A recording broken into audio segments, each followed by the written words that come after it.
Hi everyone, my name is Thatcher Kamen, and on behalf of MDG, we bring you another episode of 3 by 5. That's 3 takeaways in 5 minutes. And on today's episode, we are joined by Connor Stewart, MDG's Public Relations Specialist. And so Connor, what should an organization be communicating during this time of the COVID-19 pandemic? Yeah, that's a great question. So now more than ever, what's going to be really important is leveraging your PR and social media listening tools to ensure that you're getting a read on what your industry is speaking to, what they're looking for, and the struggles that they're experiencing. So that could inform your content strategy and have you produce educational resources that are specific to your industry, government advocacy initiatives, or something completely different. But at the end of this, you need to remember that you are an event marketer, and in no ways do you need to be the expert on the epidemic or anticipate the future. But you want to ensure that you're reacting to your industry and being very in tune to what your audience is experiencing, but also think proactively and anticipate what they're going to want to hear from you in regards to your event, which can be your refund and cancellation policy, your on-site plan, and potentially what virtual tools you have for those who might not be able to travel to your live event. That is a great point, Connor, as these virtual events are new territory to so many. How should organizations navigate calling their audience to register for these events? Yeah, right now, the best rule of thumb is to slow selling and increase helping and increase being a resource to your industry. So, continuing to push sales for live in person events when we have restrictions on gatherings can come off as a money grab. So, you're going to want to be sensitive with that. But take a look at what you've traditionally offered your industry and ask yourself how you can change your offerings to help mitigate loss and assist your industry through this difficult time. That could be providing educational resources, providing industry loan relief, perhaps advocating to elected officials for industry relief packages. All in, you want to communicate and champion your organization's initiatives that can help protect your audience, because your audience will certainly remember who showed up for them in their time of need.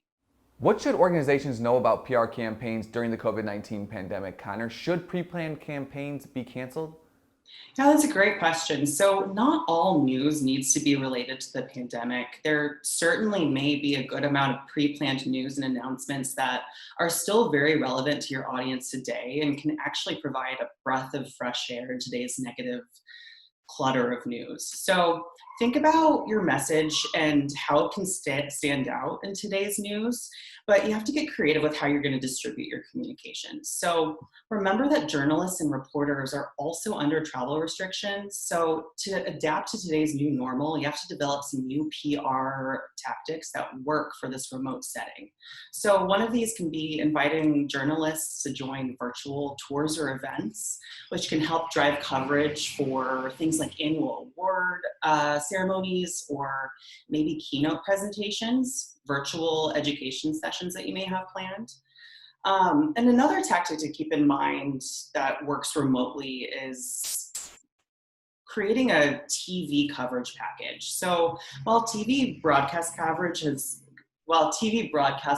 has been historically more difficult to secure, today's travel restrictions provide you a very unique opportunity for securing the TV coverage. Reporters are not able to travel for on-site news coverage anymore, so they have gaps that they need to fill within their segments. And by creating a very short video piece that they can plug into their segments can help them fill their reports and also can secure you some really high quality, top tier TV coverage. So if people leave with three main takeaways about current PR guidelines to what to follow right now, what would they be? Yeah, Thatcher, the three takeaways that we have are leverage your PR and social media listening tools so you can get a read on what types of content your industry is looking for, slow selling and increase helping and being a resource. And then keep in mind that not all non-pandemic related news needs to come to a halt. There still might be relevant news out there that your industry would appreciate seeing to provide a fresh air in today's landscape. This has been extremely helpful, Connor. Thank you so much for your time, and thank you to everybody for tuning in to this episode of 3 by 5. That's 3 takeaways in 5 minutes. Yeah, thank you so much.